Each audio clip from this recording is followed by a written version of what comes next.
It's wealth உங்களோட point of வியூவில் like வெறும் ஹார்ட் ஒர்க் மட்டும் இருந்தால் போதுமா இல்லை வேற என்ன வந்து hard work along with hard work what you need to create a wealth mindset or wealthier person?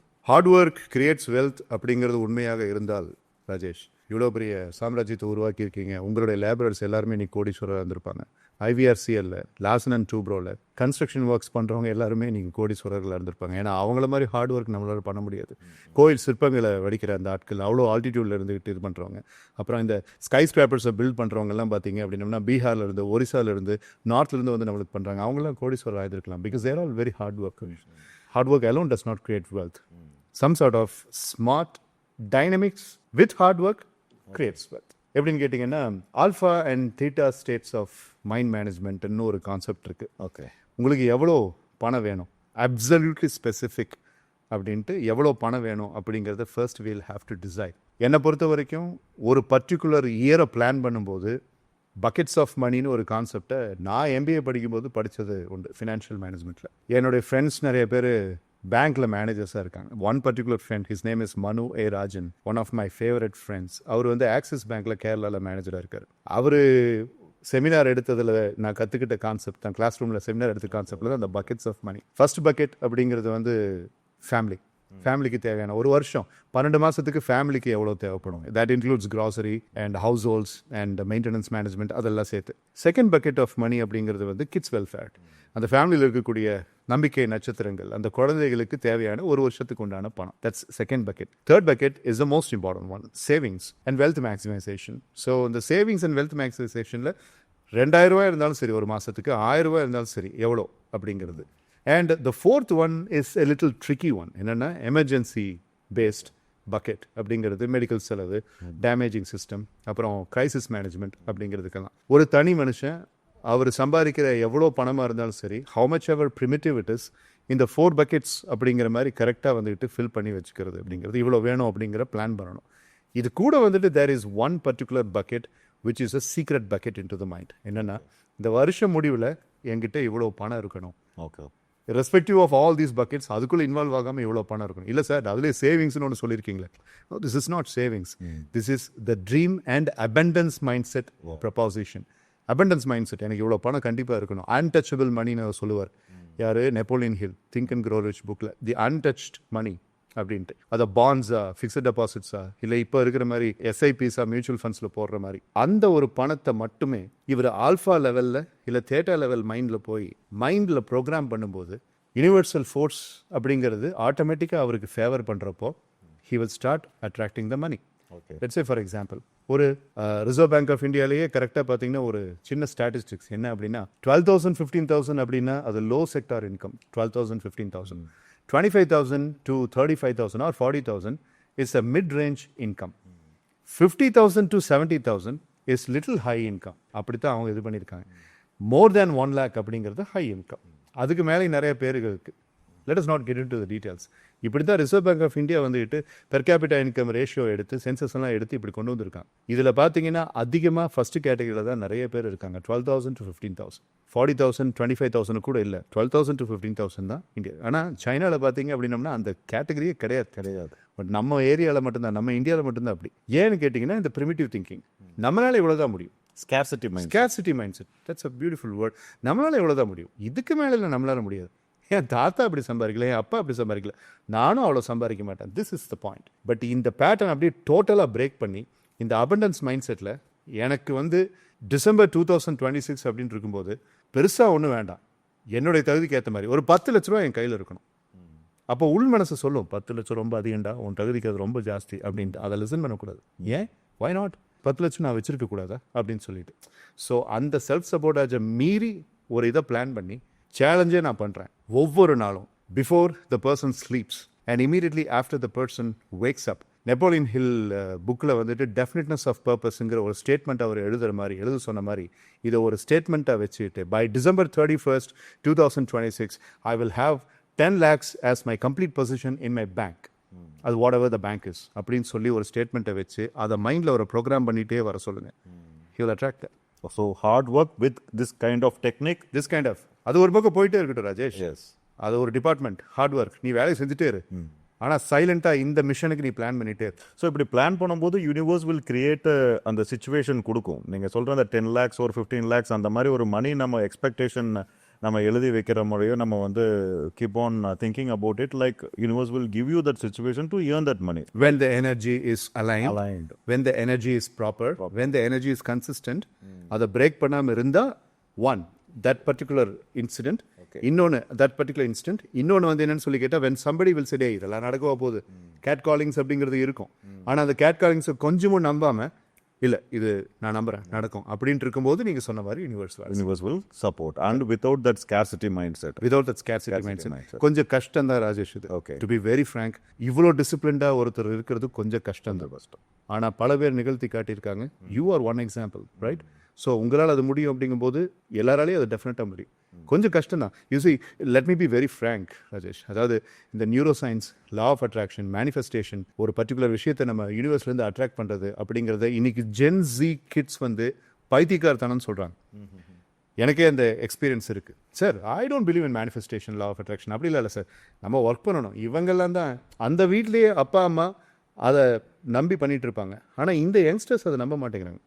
But ஒரு சாரர் ஆஃப் யங்ஸ்டர்ஸ் வந்து இன்ஸ்டாகிராம் ரீல்ஸ்லாம் பார்த்துக்கிட்டு அதில் முழு நம்பிக்கையோடு இப்போ அவங்களும் பண்ணிட்டு இருக்காங்க. ஆனால் பண்ணுறவங்களுக்கு அது கொஞ்சம் கஷ்டம் தான். இத்தனை நெகட்டிவிட்டி மீறி அவங்க அதை பண்ணுறதுங்கிறது கொஞ்சம் கஷ்டம் தான். நம்ம ரொம்ப கஷ்டப்பட்டு பண்ணுவோம். It's like having a diet அப்படிங்கிறதுல ஃபர்ஸ்ட் 3 வார்த்தை என்ன die, because we are almost dying. நம்மளுக்கு வேணுங்கிற அந்த ஃபுட்டெல்லாம் சாப்பிடாம நம்ம கிரேவிங் பண்ணி அந்த ஆசையை அடக்கி பண்ணிட்டு இருக்கோம். கஷ்டப்பட்டு எல்லாம் பண்ணிட்டு ஸ்ப்ரிங் போர்டை வந்துட்டு அப்படியே கண்ட்ரோல் பண்ண மாதிரி வச்சிருப்போம். அதுக்கப்புறம் டயட்டை விட்டதுக்கப்புறம் it collapse after the springboard getting collapse மாதிரி. அந்த மாதிரி நம்ம எல்லாம் பயங்கரமாக கஷ்டப்பட்டு பண்ணிட்டு இருப்போம். ஆனால் வீட்டில் ஏதாவது ஒரு பிரச்சனை அப்படிங்கிறது வந்ததுக்கப்புறம் இந்த ப்ராசஸ் எல்லாத்தையும் விட்டுருவோம். மறுபடியும் நம்ம திரும்ப பேக் டு ஜீரோ போயிடும். அந்த ஒரு டேன்சர் இதில். ஸோ அப்போ நீங்கள் வந்து டெய்லி கொஞ்சம் கொஞ்சமாக we have to improve. So டக்குன்னு ஒரு முடிவு எடுக்காமல் லைக் ஸ்லோவாக கன்சிஸ்டண்ட்டாக நம்ம வந்து we have to reprogram our mind into an abundance mind set. அப்படிதான் சொல்கிறீங்க. You do it on Monday Rajesh 1%, Yeah. Tuesday 1%. Atomic habits புக்கில் அந்த ஆத்தர் சொன்ன அதே விஷயம் தான். என்னென்னா ஒரே நாள் 50%, 30%லாம் நீ பண்ண வேண்டாம். ஒரு நாளைக்கு 1% கொஞ்சம் we have to increase. Yes, gradual improvement will stay permanent. Sudden improvement will disappear immediately ன்னு சொல்லுவாங்க. So 1% every single day. ஒரு 10 நாள் உன்னால் முடியலையா, no problem. Earl Nightingale Or we should not go back. we should not go back. Earl Nightingale அழகாக சொல்லுவார், 30 day challenge எடு. 30 day challenge நான் எடுக்கிறேன். 30 நாள் பண்ணுற அந்த க்ளோஸில் 25 நாள் தான் என்னால் பண்ண முடிஞ்சு. 5 நாள் பிரேக் ஆயிடுச்சு. என்ன பண்ணுறது? மறுபடியும் இன்னொரு 30 day எடு. மறுபடியும் இதாகிடுச்சு. 23 தான் எந்த தடவை வர முடியுது. இன்னொரு 30 day எடு. Keep trying. அப்போது 4th time 5th டைமுங்கும் போது 27, 23ன்ட்டு நீ கம்மி பண்ண மாட்டேன். அந்த 30th day நீ கண்டிப்பாக அட்டன் பண்ணி ஆகும். ஜிம்மில் ட்ரெயின் பண்ணும்போது 100 push-ups every single day. உன் பாடி வெயிட் எக்ஸசைஸ். நீ ஜிம்முக்கெல்லாம் போக வேண்டாம். 100 push-ups every single day, 100 pull-ups every single day, 100 squats every single day. புஷ்அப்ஸில் புஷ்ஷிங் மூமெண்ட் உன் பாடி வெயிட், புல்லப்ஸில் புல்லிங் மூமெண்ட் உன் பாடி வெயிட், ஸ்குவாட்ஸில் ரைசிங் மூமெண்ட் உன்னுடைய தைஸ் அண்ட் பாடி வெயிட். இதை 300 மட்டும் பண்ணு. இதை வந்து 100 நாளைக்கு பண்ணு. இந்த 100 நாளில் அதிகமெல்லாம் வேண்டாம் ராஜேஷ், 60 நாள் ஒரு பர்சன் கம்ப்ளீட் பண்ணாலே we have a modern version Hercules in front of us. And he will be capable enough to get a WWE contract from Vince McMahon. Wrestler மாதிரி இருப்பான் அந்த பையன். பண்ண மாட்டேங்கிறாங்க, முடியல அவங்களால. அதிகபட்சம் நான் பார்த்த வரைக்கும் 32 days, 35 days the pattern breaks. அப்போது ஃபிசிக்கல் ஹெல்த்துக்கு இது என்ன பிரச்சனையோ அதே பிரச்சனை தான் இதுக்கும். ஆனால் எந்த யங்ஸ்டர் வந்து அப்படியே சும்மா ஸ்ட்ராங்காக அப்படியே செதுக்கி வச்ச க்ரீக் காட் மாதிரி மாறுறாரு அப்படின்னு கேட்டிங்கன்னா 32 daysல பிரேக் ஆகுதுன்னா ஒரு 5 நாள் பிரேக் எடுத்துட்டு மறுபடியும் பரோட்டா சூரி மாதிரி டே 1லேருந்து ஃபர்ஸ்ட்லேருந்து மறுபடியும் ஸ்டார்ட் பண்ணுவோம். அப்படி அந்த கன்சிஸ்டன்சி இங்கே இருந்துச்சுன்னா நீங்கள் சொன்ன மாதிரி hard work with this consistency along with abundance mind set the person will become rich. It's very simple. இப்போ money manifestation how it connects to the brain. நீங்கள் வந்து நியூரோ சயின்ஸ் பற்றி நிறையா சொல்லியிருக்கீங்க. ஸோ நியூரோ சயின்ஸ் மூலிமா இந்த நம்மளோட brain ஆக்டிவிட்டீஸை manipulate பண்ணி like we can be very successful person in money. அதை பற்றி கொஞ்சம். டெஃபினெட்லி நியூரோபிளாஸ்டிசிட்டிங்கிற கான்செப்டை W. Clement Stone அப்படின்னு சொல்லி நெப்போலியன் ஹில்லோடைய ஒரு சபார்டினேட் சொல்கிறார். பட் ஆக்சுவலாக ராஜேஷ் நியூரோபிளாஸ்டிசிட்டி எல்லாம் விடுங்க, நியூரோ சயின்ஸ் அப்படிங்கிறத ஃபர்ஸ்ட் அதை பற்றி உலகத்துக்கு சொன்னது ஆல்பர்ட் ஐன்ஸ்டைன் தான். ஓகே. ஸோ பிரெயினுக்குன்ட்டு ஒரு தனியான ஒரு ஃபீச்சர் இருக்குது. நியூரோ சயின்ஸ் அப்படிங்கிறது அதில் வந்துட்டு பிரெயின் நியூரான்ஸில் இருக்கிற பதிவுகளை மாற்றுறது அப்படிங்கிறது ஆல்பர்ட் ஐன்ஸ்டைன் சொன்னது. அப்புறம் இந்த ஜெனரேஷனில் இருக்கக்கூடிய காட்ஃபாதர்ஸ் லைக் ப்ரூஸ் லிப்டன், அப்புறம் ஜாக் கேன்ஃபீல்ட், அப்புறம் நம்ம ஜோ டிஸ்பென்சா, இவங்கெல்லாம் வந்து சொன்னாங்க. To be very specifically relevant as far as money is concerned, neuroscience and the neuroplasticity அப்படிங்கிற ப்ரொசீஜர், அதாவது பிளாஸ்டிக் சர்ஜரி பண்ற மாதிரி அந்த நியூரோபிளாஸ்டிசிட்டி அப்படிங்கிற அந்த ப்ராசஸை பண்ணி நம்மளுடைய பிரெயின் நியூரான்ஸ்ல நம்ம ஒரு நல்ல மணி அட்ராக்டிங் எனர்ஜைசிங் ஆண்டனாவா மாற முடியும். Okay okay. அதுல ஃபர்ஸ்ட் ஸ்டெப் என்னன்னு கேட்டிங்கன்னா கிராட்டிடியூட்.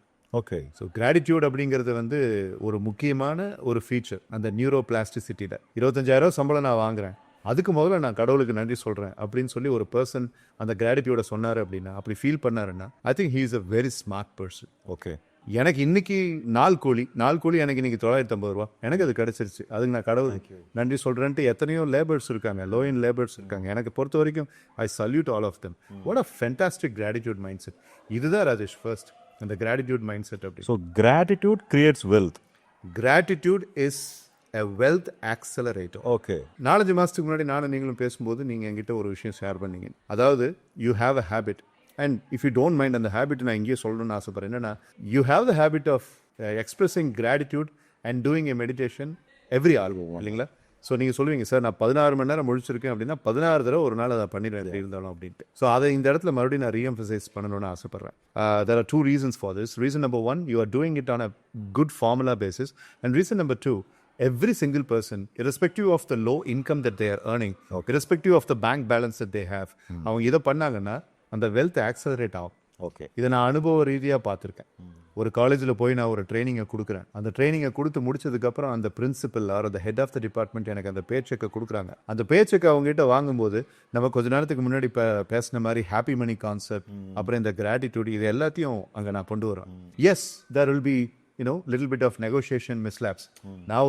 அவங்க ஒரு அமௌண்ட் சொல்லியிருப்பாங்க, நான் ஒரு அமௌண்ட் சொல்லியிருப்பேன், கிடைச்சிருக்காது. பட் எனக்கு அந்த சாட்டிஸ்ஃபேக்ஷன், அந்த ஸ்டூடெண்ட்ஸ் கூட அந்த ஃபீட்பேக் எடுத்துட்டு அந்த சாட்டிஸ்ஃபேக்ஷனோட அந்த செக்கை வாங்கும்போது நான் ஒரு சூப்பர் ஸ்டார் மாதிரி ஃபீல் பண்ணுவேன். ஓகே. நெகோசியேஷன்ஸ் அப்படிங்கிறது அந்த இடத்துல ஒரு பல விதமாக இருந்திருக்கும். ஆனால் அந்த டைமில் வந்துட்டு நான் ப்ரோக்ராமை முடிச்சோன்னு அந்த ஸ்டூடெண்ட்ஸ் எனக்கு கொடுத்த அந்த ஃபீட்பேக்கோட அந்த செக்கை வாங்கும்போது I express gratitude then and there at that moment.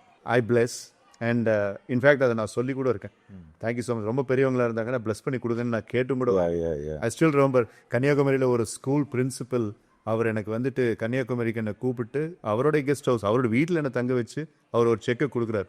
அந்த செக்கை கொடுக்கும்போது அந்த டைமில் அப்பா தவறிந்த புதுசு. அப்போ I was in a very bad shape. அப்போ நான் அவர்கிட்ட கேட்டேன், sir why don't you bless me அப்படின்னு. என்ன மணி என்ன இப்படி கேட்டீங்க? கண்டிப்பாக அப்படின்னு அந்த பிளஸ் பண்ணி கொடுத்தாரு. எனக்கு அந்த பணத்தை வந்து நான் என்ன பண்ணேன்னு சொல்லி கேட்டிங்கன்னா, நான் பேங்க்கில் ரொம்ப நாள் வச்சுருந்தேன். I did not even put it into liquid funds, house house. என்னை பொறுத்த வரைக்கும் அந்த கிராட்டிடியூடில் அவர்கிட்ட வாங்கின அந்த பணம், இதே மாதிரி இன்னும் நிறைய பேர் இருக்காங்க. அப்புறம் நான் முதல்ல வேலை செஞ்ச என்னுடைய காலேஜ் வேர் வி போத் மெட், அதில் இருக்கக்கூடிய செக்ரட்டரி, அவர் எனக்கு ஏதாவது ஒன்று கொடுத்தாரு அப்படின்னம்னா அதை நான் ரொம்ப கிராட்டிடியூடாக ஒரு வெல்த் மேக்ஸிமைசிங் எபிட்டோமாக அதை நான் வச்சுருப்பேன். So this gratitude, the more you think about and thank about, the more you bring அபவுட்னு சொல்லுவாங்க. ஸோ நீங்கள் யோசிக்க அதுக்கு நன்றி விசுவாசம் கொடுக்க அது திரும்ப உங்களுக்கு வரும்.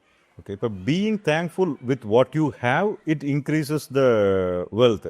இப்போ நம்ம என்ன வச்சுருக்கோம், என்ன சம்பாதிக்கிறோமோ அதுக்கு முதல்ல நம்ம வந்து we have to be very much thankful, right? Absolutely. So அப்பதான் வந்து again it will increase. Yes. Like universe will give more and more when you are thankful to the current situation. Correct. எப்போ பிரச்சனை வருதுன்னா நீங்கள் standard fix பண்ணும்போது, okay, எனக்கு 35 வயசு ஆச்சு, இந்நேரம் எனக்கு வந்துட்டு ஒரு வீடு வாங்கியிருக்கணுமே, எனக்கு 45 வயசு, இந்நேரம் பேங்க் பேலன்ஸ் இப்படில இருந்திருக்கும், என்னடா இது அநியாயம் நடக்குது என் வாழ்க்கையில் அப்படிங்கும்போது you attract more of that kind of scarcity. And I would like to bring the abundance mind set and scarcity mindset. Abundance mind set இப்போ நீங்கள் சொன்ன மாதிரி தான், வாங்குற ஒரு சின்ன பேட்டாவாக இருந்தால் கூட, வாங்குற ஒரு சின்ன லோ லெவல் ஆஃப் இன்கமாக இருந்தால் கூட அது ரொம்ப சந்தோஷமாக வாங்கிட்டு போகிறது. ஸோ அப்படி அந்த அபண்டன்ஸ் மைண்ட் செட்டோட வாங்குறது அப்படிங்கிறப்போ அது வேற மாதிரி ஒரு மேஜிக்கை அவங்களுக்கு நிகழ்த்துது. ஆனால் ஸ்கேசிட்டி மைண்ட் செட் கூட இன்னொரு டேஞ்சரும் சேர்ந்துருது. பரவாயில்லையே இவ்வளோ சம்பாரிச்சிருக்கீங்களே அப்படின்னா, என்னத்தை சம்பாரிச்சிட்டேன், இப்போ என் வயசு 38ங்க, 38 வயசுல வாங்கக்கூடிய வருமானம் எனக்கு கொடுக்குறாங்க என்னன்னு. So they are not happy with current. Definitely. And they will never be happy. And இதே situation it repeats again and again. எனக்கு தெரிஞ்சு ஒரு பர்டிகுலர் இன்ஸ்டிடியூஷனில் ஒரு செக்யூரிட்டி இருந்தார். அந்த செக்யூரிட்டியை நான் பார்த்துட்டு திரும்ப வரும்போது நான் அவரை பார்க்க வேண்டிய தருணம். A very kind person. And I respect him a lot. It's a very senior person. ஆனால் அவர்கிட்ட ஒரு சேலஞ்சிங்கான விஷயம் என்னன்னு சொல்லி கேட்டால், அங்கே வாழ்ந்துட்டு இருக்கிற அந்த பர்சன் அவருக்கு பக்கத்துலேயே குவார்ட்டர்ஸ் கொடுத்துருக்காங்க. ஆனால் அந்த இன்ஸ்டிடியூஷனை அவர் தப்பு சொல்லிகிட்டே இருப்பார், குறை சொல்லிகிட்டே இருப்பார். அங்கே இருக்கிற ஆஃபீஸர்ஸ், அவருக்கு இருக்கிற superior head, very kind person. ஆனால் இந்த ஒரு விஷயத்தில் மட்டும் அப்படி ஒரு டாக்ஸிசிட்டி அவருக்கு எங்கிருந்து வந்துச்சுன்னு தெரியல. ஒரு நாள் அவர்கிட்ட நான் கூப்பிட்டு சொல்லிட்டேன், அவருடைய பேரை சொல்லி, ஆனால் இந்த ஒரு விஷயத்தை மட்டும் நீங்கள் நிறுத்தினீங்கன்னா எது நடக்குதோ இல்லையோ நீங்கள் நிம்மதியாக இருப்பீங்க. அந்த நிம்மதி ஃபர்ஸ்ட் முக்கியம். இல்லை சார், என் வயசுக்கு இவங்க இந்த வருமானம் கொடுக்கக்கூடாது சார், இவங்க எனக்கு அநியாயம். Okay fine, I understand. But இது அநியாயம் அநியாயம் அநியாயம் சொல்லும்போது உங்களுடைய அந்த எக்கோலேலியா உங்களுக்கு நடக்குது. இந்த அநியாயம் நீங்கள் சொல்கிறது வந்து எக்கோ ஆகி அந்த சேர்மனுக்கு போய் கேட்க போதா? இல்லை. நீங்கள் போய் முறையிட போகிறீங்களா? இல்லை. ஆனால் ஒன்று மட்டும் தீவிரமாக நடக்குது. என்னென்னா, திரும்ப திரும்ப you will be keeping on attracting ஸ்கேசிட்டி mind செட்டோட எக்ஸாம்பிள். வேற அபண்டன்ஸ் மைண்ட் செட்டுக்கு இன்னொரு எக்ஸாம்பிள் என்னால் கொடுக்க முடியும். என்னென்னு சொல்லி கேட்டிங்கன்னா, ஒரு டைல்ஸ் போடுற ஒரு person, when my dad was constructing the house and he was from Bihar, அவர் வந்துட்டு மொசாக் தர அந்த காலத்தில், ஐம் ஸ்பீக்கிங் அபவுட் 1989. அப்போ வீட்டுக்கு அந்த டைல்ஸ் போடுறதுக்கு அந்த மெஷினை ஓட்டுறார். எங்கள் அப்பா வந்து கேட்டதை விட வந்து ஒரு அதிகமாக கொஞ்சம் பணத்தை, நல்லா இருந்தது உன்னுடைய வேலைன்னு சொல்லி அவர் பேரை சொல்லி அந்த பணத்தை கொடுக்கும்போது, I still remember the kind of thankfulness he expressed to my dad. எனக்கு நல்லா தெரியும், இப்போ வந்துட்டு அவர் ஒரு டைல்ஸ் கம்பெனியை வச்சிருக்காரு இப்போ. So how is it possible? You take the comparison of this security man and this particular person. ரெண்டு பேருமே நல்லவங்க தான். But one is suffering from scarcity mindset, another one is basking in the glory of abundance mindset. அப்போ அந்த abundance mindsetல தான், இந்த இடத்துல தான் I would like to speak about Neville Goddard's principles. ஒரு டெக்னிக்காகவே அவர் சொல்லுவார், லா ஆஃப் அசம்ஷன் அப்படின்ட்டு. Of course அந்த டெக்னிக்ஸ் பற்றி நம்ம பேசும்போது அதை பற்றி டீட்டெயில்டாக பேசுவோம். பட் இதைத்தான் லா ஆஃப் அசம்ஷன் அப்படின்னு சொல்லுவார். அதை கேட்டிங்கன்னா நீங்கள் ரொம்ப ஆச்சரியப்படுவீங்க. என்னென்னா, நீ இவ்வளோ பணம் வேணும் அப்படின்னு நினைக்கிறீங்களே, let's say for example 5 crores at the possession of 5 crores நீ இருக்கணும்னு ஆசைப்படுறேன். இப்போ இந்த நிமிஷம் 5 crores உங்ககிட்ட பேங்க்ல இருந்துச்சுன்னா நீ எப்படி ஃபீல் பண்ணுவ? Have that feeling now. Behave as if you are a 5 crores crorepati. Speak as if you are a 5 crores crorepati. Plan as if you are இப்போ 5 கோடி நம்மள்கிட்ட இருக்கு. ஸோ இந்த இடம் ஒரு ஒரு ஒரு காமெடியாக ஒரு படத்தில் வரும், இந்த தெரு என்ன விலைன்னு கேளு, அந்த அந்த கடை என்ன விலைன்னு கேளு, ஐயோ இங்கே நான் ஏதாவது வாங்கி ஆகும், அந்த மாதிரி இன்னும் அது காமெடியாக இருந்தோட தட்ஸ் அ மைண்ட் செட். அதுதான் இன்னைக்கு சயின்ஸ். அந்த abundance mindset we should have. abundance mindset.